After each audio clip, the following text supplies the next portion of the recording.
El gobierno mexicano desconoció las elecciones que el pasado domingo permitieron la reelección de Nicolás Maduro en Venezuela hasta 2025 y llamó a consultas a la embajadora allá en Caracas. Con esto se suma una larga lista de países de América Latina, Estados Unidos, Europa, el G20, que están incrementando el aislamiento del régimen de Maduro. Pero ¿y cómo se traduce eso?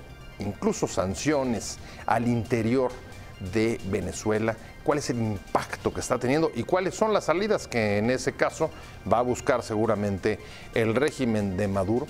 Soy José Buendía, muchas gracias por estar con nosotros en este programa en el que todas las ideas se pueden cuestionar siempre que se debatan. Acompáñenme, vamos rápidamente a ver unos datos de contexto para regresar aquí a nuestro foro a tener nuestra discusión de hoy.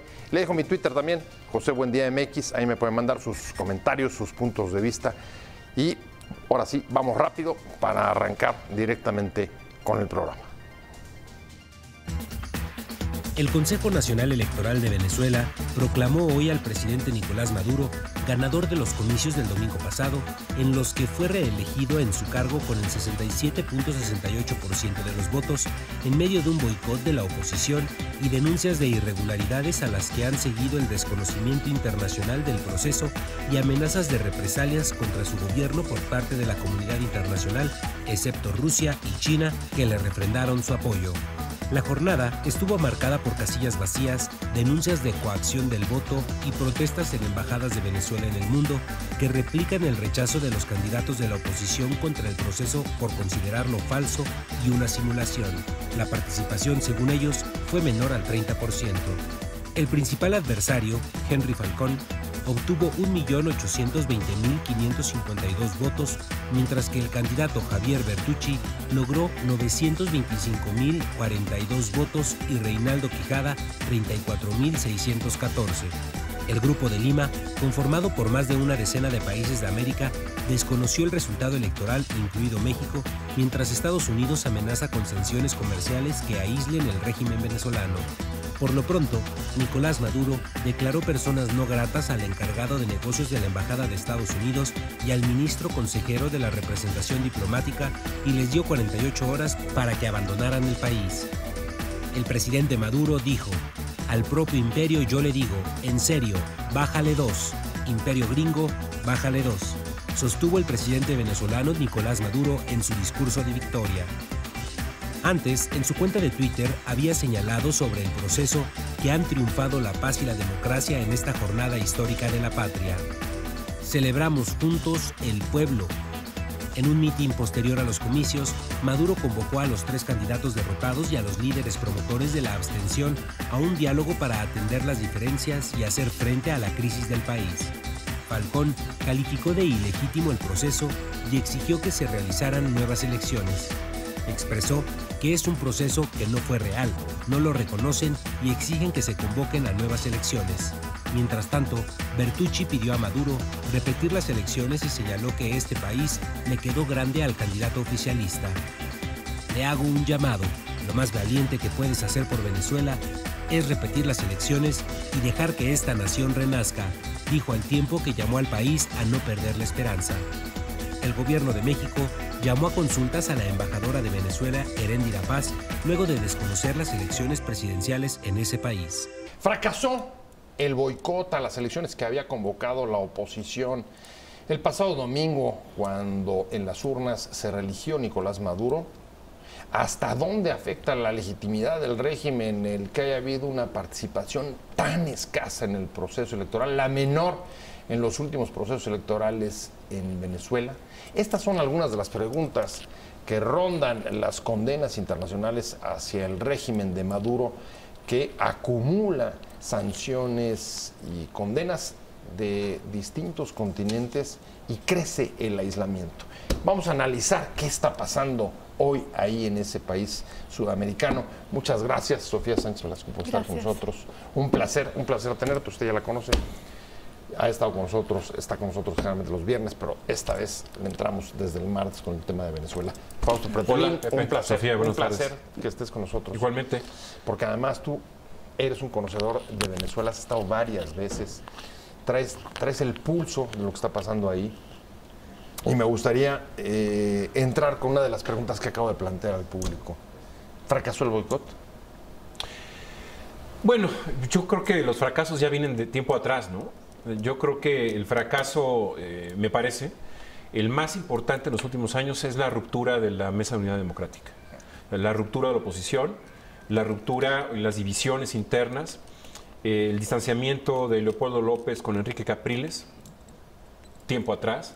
O sea, no es tanto la fortaleza del régimen, sino la división. La división es la gran victoria de Nicolás Maduro. Supo dividir. Cuando metió a Leopoldo López a la cárcel, empezó la fractura a fondo.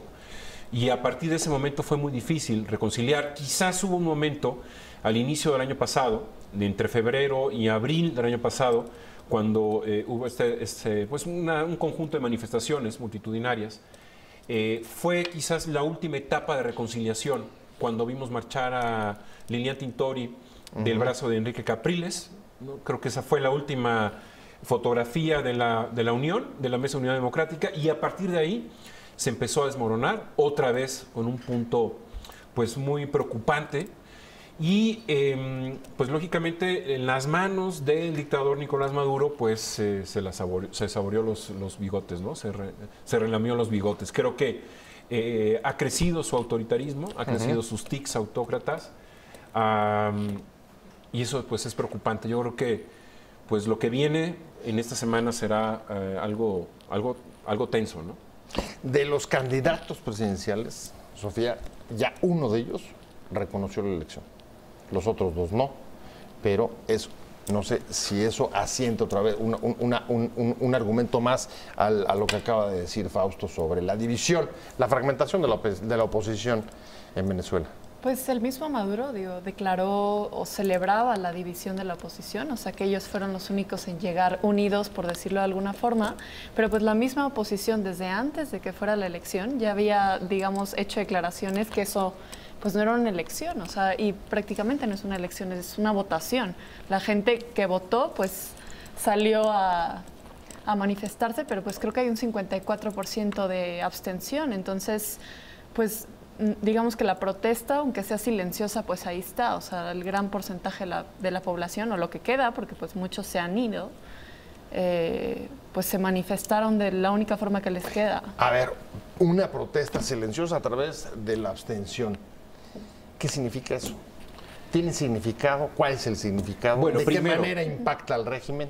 Primero, yo no le creo al comité electoral haber dicho que una abstención del 54%. Me parece que la abstención fue el 70%, como marca Reuters. La oposición dijo 30%, ¿no? 30% de votación. La afluencia, sí. O sea, sí. 70% de abstención. Exactamente. Yo creo que en los regímenes ya dictatoriales no existen las medias verdades. Los políticos son expertos en utilizar esta retórica de media verdad, media mentira. En los regímenes dictatoriales ya no existen las medias mentiras. Es una mentirosa la directora del comité electoral. Entonces, la abstención efectivamente fue muy ruidosa. La abstención efectivamente marca pues no una fiesta como es la democracia y como son las votaciones, ¿no? El día de las votaciones se renueva el espíritu democrático de una nación, se renuevan los periodos, entran, salen políticos, es de alguna manera un ejercicio muy sano. Y lo que vimos el domingo fue lo contrario, ¿no? Es decir, la ausencia de votantes habla precisamente de un funeral de la democracia, un funeral atrasado, un funeral que se tuvo que haber pues instaurado el día en que Nicolás Maduro se inventó esta asamblea constituyente para suplantar a la otra, a la original, a la crítica, a la opositora. Entonces, creo que fue precisamente eso, ¿no? Un grito de la abstención, en donde en un país como Venezuela, en donde generalmente los índices de participación son superiores al 70-75%, que son elevados, pues habla mucho de la realidad, ¿no? El hartazgo de la gente. A ver, ¿qué dilemas tan difíciles? A ver, un grito de desesperación de la población que retira el voto para protestar el día de la jornada electoral. Mientras del otro lado Maduro dice, aquí está muy sencillo, o votos o balas. Imagínate. Sí, pues ¿Cómo digamos, empezaran, parece un juego de rugby? Sí. ¿Cómo empiezas a desbrozar eso? Sí, ¿cómo te opones al régimen que está instaurado, sentado, con la crisis abajo? Y pues el pueblo claramente está sufriendo de una forma en la que no se había visto en años. Las amenazas de Estados Unidos en este caso a mí se me hicieron importantes porque pues un tercio del petróleo que sigue exportando Venezuela se va a Estados Unidos. Entonces, digamos, si le pegan por el lado de ese tipo de sanciones, ahora sí, pues ni para dónde voltear. Y en este caso, pues la elección es muy representativa porque ya salió muchísima gente, organizaciones, países. Bueno, la Secretaría de Relaciones Exteriores sacó el comunicado ayer, pues a decir que eso no fue una elección, o sea, fue una votación, un simulacro, lo que lo quieran llamar, pero pues no es una elección, entonces... ¿Fueron importantes las sanciones de Estados Unidos? O sea, ¿tú crees que sí, como dice Sofía, sean importantes y le hagan mella al régimen? ¿O lo van a tirar a que busque una salida hacia China o hacia Rusia o hacia otro lado? Digamos que qué curso crees que tomen los acontecimientos? Digamos que para tenerlo muy claro, es como si Maduro estuviera sobre la cama de un hospital con respiración artificial. Y lo que hizo Estados Unidos es irle quitando oxígeno, ¿no? O sea, irle quitando oxígeno. Creo que bien, que se necesita, metafóricamente hablando, matar al dictador, metafóricamente hablando, lo digo, para que no haya doble interpretación, porque luego se malinterpreta. Y también es muy interesante lo que escribió el comunicado de Luis Videgaray junto con los otros 13 cancilleres, si no mal recuerdo el número, del Grupo de Lima. Sí, el Grupo de Lima. Porque la gran propuesta ahí de este Grupo de Lima en este comunicado es un mensaje muy claro a los venezolanos. Váyanse si pueden, salgan del país si pueden. Vamos a ayudarles, vamos a poner todo lo que está de nuestra parte para ayudarles. Y eso creo que es un mensaje quizás un poco subterráneo desde el exterior. Creo que internamente en Venezuela captan muy bien este mensaje, pero en realidad es algo interesante que no se había puesto sobre la mesa con claridad. Dar todas las facilidades para que salgan para recibir a refugiados. Es el nivel más alto al que han llevado, digamos, las amenazas contra Maduro. Pero es un llamado que puede tener consecuencias muy importantes. Y la pregunta es hasta dónde esta clase de llamados pueden, aunque no sea su intención, generar una crisis humanitaria. O sea, si hay una estampida de venezolanos por las fronteras, ¿los van a recibir? ¿Quiénes y cuántos? Sí los van a recibir. ¿Y de qué manera van a salir? ¿Ustedes qué creen? Pero pues incluso hay una zona, no estoy segura cuál es, pero cruzando hacia Brasil, que ya pues hay demasiada presencia de venezolanos e incluso los mismos venezolanos que van y buscan trabajo y ya no la están encontrando, o sea, las oportunidades, y encima lo que dicen es que pues sufrimos de hambre, o sea, ya ni siquiera es, bueno, no tenemos trabajo, o sea, ya no hay pues qué comer, digamos, en Venezuela. Entonces la estampida pues va hacia todos lados, y en qué momento la frenas y cómo frenas a la persona que la está causando. Bueno, no es una persona, es un régimen que se instauró ahí desde hace ya un buen rato. Entonces, pues no sé, o sea, dependiendo de quién lo apoye, y pues Putin creo que manifestó su apoyo, su validación a las elecciones, entonces otra vez todo dividido ahí, así que pues ¿por dónde solucionas o empiezas a solucionar el problema? O sea, ¿no? Analizando las elecciones que el pasado domingo permitieron la reelección de Nicolás Maduro en medio de los llamados al boicot de parte de la oposición, y por supuesto esto ha dado como consecuencia el desconocimiento del proceso electoral de muchos países en el mundo, y en particular del Grupo de Lima y por supuesto el gobierno mexicano. Y estamos hablando con Sofía Sánchez Velasco. Me quedé contigo, Fausto Pretelín, y está sobre la mesa varios jugadores. Está Putin diciendo sí reconozco, está las sanciones de Estados Unidos y de América Latina, e incluso, en este caso, abiertamente el rechazo también y llamada a consultas del gobierno mexicano de su embajador. Yo creo que lo importante es la región, ¿eh? O sea, el presidente ruso puede decir que reconoce las elecciones, pero bueno, convalida quizás el deseo de Nicolás Maduro. Sin embargo, me parece que la fuerza, el foco de la erupción en contra de esta farsa, me parece que está en la región, con el Grupo de Lima en principio, la OEA un poco rezagada, porque lo que hemos venido hablando... Después de las broncas que ha tenido... Después de las broncas que tuvo el año pasado en Cancún, en donde Almagro pues quedó muy rebasado, porque él quemó las naves, hay que decirlo, ¿no?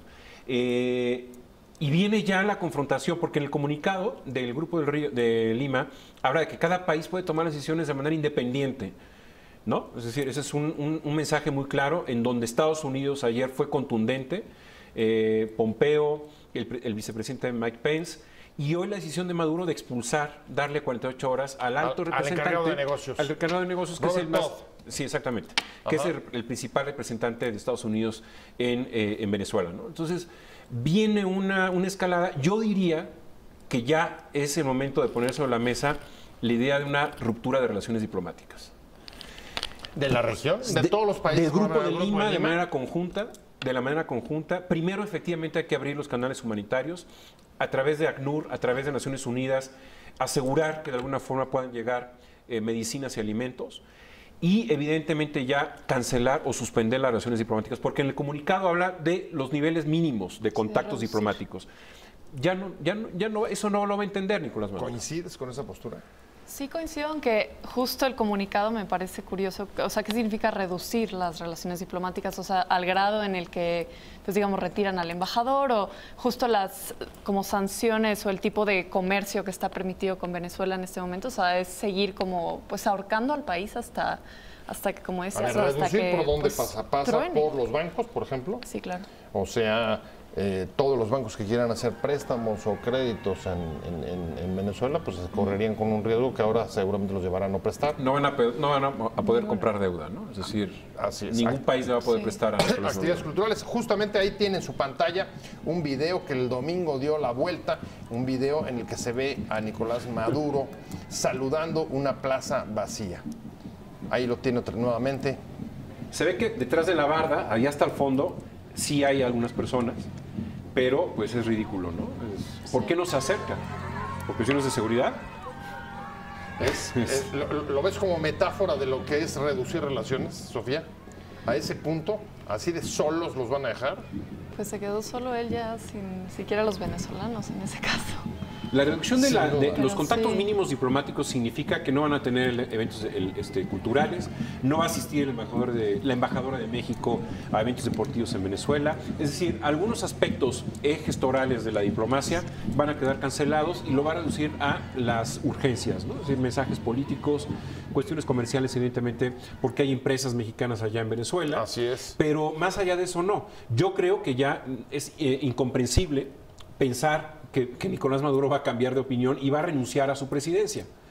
Yo no lo creo, no lo va a hacer. Bueno, es absurdo pensar en eso. Por lo pronto ahora va a tener tiempo para pensarlo, porque de aquí al 2/25 todavía son 7 largos años, Sofía. Sí, y lo curioso también, o sea, en cuanto a la declaración de Estados Unidos o la forma en la que lo está manejando, yo lo veo un poco distinto, porque, pues digamos, en años anteriores la crítica iba directamente al régimen, no a Maduro, pero pues he escuchado varias, digamos, entrevistas de altos funcionarios y dicen, es que lo que no estamos haciendo es justo atacando al régimen o sea, ya condenaron la elección, pero que lo que quieren hacer es empoderar al pueblo venezolano para que eventualmente tomen su decisión democrática, pero pues ahí no entiendo muy bien cómo va a funcionar para... Pues, es que, a ver, yo estoy tomando eliminar al por un líder. lado empoderar al pueblo y por otro lado Maduro dice las sanciones, las lamento sobre todo porque van contra el pueblo de Venezuela. Mira, o sea, yo creo... parece, a ratos me los imagino como a dos fuegos. A dos fuegos. Mira, sí. Yo creo que por un lado la gente también está decepcionada con la oposición, porque hay un capítulo, ¿no?, de hace algunas semanas, meses, en donde Maduro convoca a la oposición para abrir diálogos en República Dominicana. Asisten algunos miembros de la oposición. Eso a la gente ya no le gustó. O sea, ¿cómo puede ser que se esté sentando ya en este momento la oposición con Nicolás Maduro cuando se ha cansado en un número infinito de veces de burlarse de la oposición? Bueno, no solo la oposición, de los intermediarios, Rodríguez Zapatero. Bueno, Rodríguez Zapatero es una calamidad. Hasta el Papa lo andaba metiendo ahí en el... Rodríguez Zapatero es una calamidad de personaje. Habrá que ver cómo están engordando sus cuentas financieras bancarias de Rodríguez Zapatero. El expresidente de España es una vergüenza de personaje, en donde todavía habla de democracia en Venezuela, en donde todavía habla de la libertad en Venezuela. Y es patético. Pero abuchado, Zapatero, el domingo pasado fue abuchado en Caracas. Sí. Y hay dos sectores que también me quiero meter al juego después de hacer un corte comercial rapidísimo, y es, a ver, los precandidatos en México. El domingo no escuchamos el debate, a pesar de que era migración y política comercial. Básicamente se llamó México en el mundo. México en el mundo. No vimos dónde está el mundo. Dónde estaba el mundo. Venezuela. Está aquí en el Zócalo. Y otros. El mundo es Estados Unidos. El mundo está ahí lo bueno, vimos. El muro y Trump. Y los migrantes. Y después, si no fuera por ellos. Y incluso después, algún pronunciamiento de los precandidatos yo no escuchaba a Venezuela. Estamos hablando de Venezuela, las elecciones que el pasado domingo llevaron nuevamente a repetir en el cargo a Nicolás Maduro y mantener su régimen hasta 2025. Ese día hubo debate aquí en México, México en el mundo, segundo debate presidencial, pero no hubo ni alusiones ni pronunciamientos de los candidatos al respecto. Fausto Pretelín. Sí, es lo que mencionaba. Ya sé que estás enojado con eso, pero... México en el mundo, ¿dónde quedó el mundo? ¿No? Es lamentable que solamente Estados Unidos es como un eclipse, ¿no? Que se interpone entre el planeta Tierra y México, o entre el mundo y México. Y cuando hablamos de Estados Unidos, bueno, evidentemente, cuando hablaron ellos de Estados Unidos, se enfocaron prácticamente en 30 minutos en los migrantes, ¿no? Eso habla mucho de una realidad del país, de que no le interesa al mundo, y sobre todo preocupa más que los candidatos no hayan tocado los temas que supuestamente iban a abordar durante este debate. Entonces, si se extrañan de que a los candidatos les preguntaron los moderadores algo que no respondieron, pues es lógico. Es lógico porque no hubo el tema del mundo, ¿no? Pero además todavía más paradójico, porque desde hace un año, cuando comienza a ponerse en duda la permanencia del TLC, una de las ideas insistentes, el plan B era, o es todavía, hay que diversificar las relaciones internacionales de México, abrirse al mundo, aprovechar esta oportunidad para no seguir concentrados en Estados Unidos. Y pues parece que ¿Qué siguen en la misma. Pues no hay mundo, o el mundo se reduce a un país, a un líder, por así decirlo, Trump. Sí hay una obsesión que justo creo que todo el mundo acaba mencionando a Estados Unidos de alguna forma y pues eso, que eclipsa todos los demás problemas, todas las demás situaciones y no solamente que no se posicionaron en cuanto a Venezuela, que hubiera sido algo muy importante para ciertos candidatos, ya que digamos que pues el argumento clásico es López Obrador igual a Venezuela. Digo, se me hace un tanto flojo ese análisis, pero bueno, él pudo haber hecho algún llamado un pronunciamiento incluso para deslindarse. Sí, para deslindarse. Hubiera sido muy fuerte para su movimiento. Y pues no, nada. Mundo no hay países más que Estados Unidos y pues no sé a qué se reduce. Ahora, nadie le pega su voto duro. Si no quisieron hablar del mundo, hubieran al menos tocado el tema de la reforma de la ley del Servicio Exterior Mexicano, que me parece que fue algo muy positivo que hizo en este caso Videgaray y que pues al menos hubieran preguntado qué opinas sobre esta reforma, ¿no? O también hubieran opinado, ¿qué pasa en Venezuela hoy? ¿Cuál es su postura sobre Venezuela? ¿No? Eso me hubiera gustado escuchar. A ver, López Obrador va a sacar a México del Grupo de Lima. José Antonio Meade va a romper relaciones con Venezuela.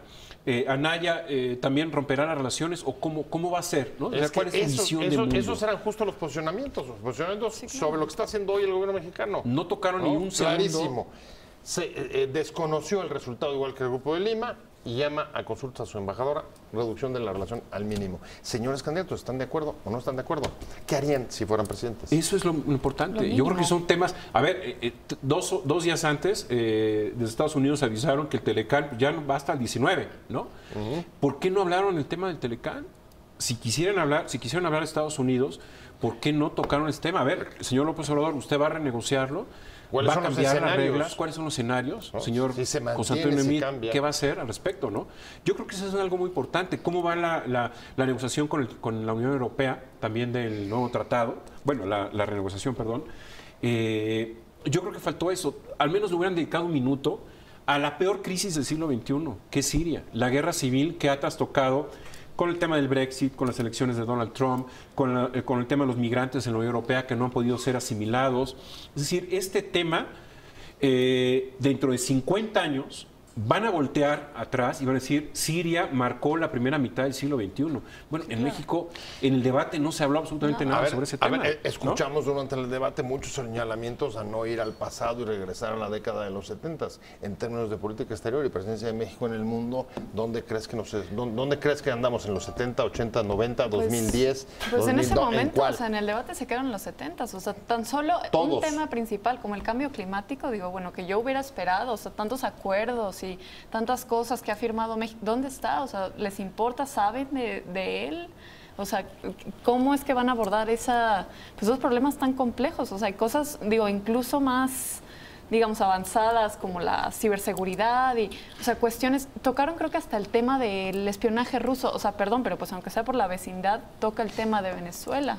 Te queda un poco lejos Moscú, de todas formas. Da la impresión de que a veces todos son un poco nostálgicos. Exacto. Se remontan a la época de Marco Polo, ¿no? O de Cristóbal Colón, la no injerencia, a ver, siglo XXI, revolución de tecnología de la comunicación. México rompió relaciones con España por la dictadura de Francisco Franco. México rompió relaciones con Chile por el golpe de Estado contra Salvador Allende. ¿Eso también es injerencia? ¿O qué pasa, no? O sea, ¿cuál es el perfil de la diplomacia del siglo XXI mexicana? Bueno, yo creo... Y hay que decirlo, esa es una discusión que hoy podemos ver todavía en varios medios de comunicación impresos, en varios periódicos. Y hay que decir que desde Vicente Fox, con Calderón y con Peña Nieto, hubieran hecho la reforma constitucional del tema de la no injerencia, ¿no? O sea, los principios de hace 100 años, con Venustiano Carranza, pues... no tiene razón de ser porque hay preocupación. Estamos en la OEA que de alguna forma vigila la democracia de los países y tiene que haber posturas en ese modelo para pues sancionar a Venezuela. Estamos viendo lo que ha pasado en la guerra en Siria. O sea, yo creo que hay compromisos que México debe de solventar y no debe de ser considerado como una injerencia. Yo creo que nos conviene a México también. Es un asunto político, evidentemente político, de no querer hablar o decir algo que o para sus votos duros no tiene relevancia o podría crear tensiones con ellos, o es un asunto pues de veras de no estar viendo el mundo. Pues para alguien que, aunque no hayas estudiado relaciones internacionales, o sea, dices, es absoluta negligencia, o sea, es ignorar lo que está pasando. En ese debate tenías un ex canciller. Sí, claro, o sea, mínimo que hubiera dado el mensaje de que dio Relaciones Exteriores hoy, o sea, si le gusta pues actuar como vocero, pues ahí estaba su oportunidad para decir que pues que lo de Venezuela era algo que México no aceptaba y entre muchos otros temas que simplemente no tocaron. Sí se vio el dominio de él, o sea, él pasó por la Cancillería y evidentemente sí se preparó, sí tiene claro cuáles son las coordenadas que se viven en el edificio de Avenida Juárez y sí conoce muy bien el tema de la migración, pero sí le faltó ahí bajar el balón cuando, por ejemplo, el caso del salario mínimo. Estaba de acuerdo en subirlo o bajarlo. Pues, políticamente es incorrecto decir no lo voy a subir, sí, claro. Pero si hubiera dicho, a ver, dentro de 2 años en Venezuela va a haber 1.8 millón % de inflación. El incremento generalizado también de los sueldos provoca mayor inflación. Es lo que queremos también en México. O sea, yo creo que también se pudo haber vinculado ejemplos existen. A temas de que son importantes y que hubieran abordado el tema de Venezuela, que era importante, ¿no? Pero, y posicionarse. Y posicionarse. Ahora, si le estaba hablando al voto duro del PRI, a lo mejor ese no era un tema relevante. Lo que pasa es que ya hablar de votos duros en un mundo desideologizado y en una ensalada ya de ideologías, posturas. López Obrador ha mencionado la palabra izquierda, no sé si se han fijado. No lo ha mencionado. Muy poco. Entonces, yo creo que también ya vale la pena ir. Pero hay coordenadas para los votos duros, ¿no? Ahí está Trump. Sí. Trump tiene un voto duro. El voto duro no le interesa al mundo, Pepe. Al voto duro no le interesa al mundo. El peatón mexicano no habla de relaciones exteriores. A ver, entonces ellos a lo mejor lo que están expresando implícitamente cierto retraimiento nacionalista. Pues el voto enojado creo que es el que va a votar como en Estados Unidos, en México en este caso. O sea, no votas por el candidato, sino por lo que no quieres. Entonces, pues a lo mejor eso están intentando representar, pero pues a la vez está un poco vacío. Mira, una gran oferta hubiera dicho Mid Guanaya, ¿no? Yo, si soy presidente, mi primera decisión es romper relaciones diplomáticas con Nicolás Maduro si el 1 de diciembre sigue en la presidencia, ¿no? Eso hubiera removido un poco las pesadas arenas ya muy densas. Bueno, y te posicionas, ya me voy. Te posicionas. Vamos a ver qué van a decir en los próximos días. Ya, por no decir hasta el próximo 1 de diciembre, que es todavía una incógnita saber quién va a estar ahí sentado. Pero en fin, muchas gracias, Sofía. Gracias. Sofía Sánchez Velasco, muchas gracias, como siempre, por haber estado con nosotros. Fausto Pretelín, un placer. Igualmente. Un placer haberte tenido. Muchas gracias a los dos, a ambos, pero sobre todo a usted por haber estado con nosotros en Opiniones Encontradas. Nos vemos aquí mañana.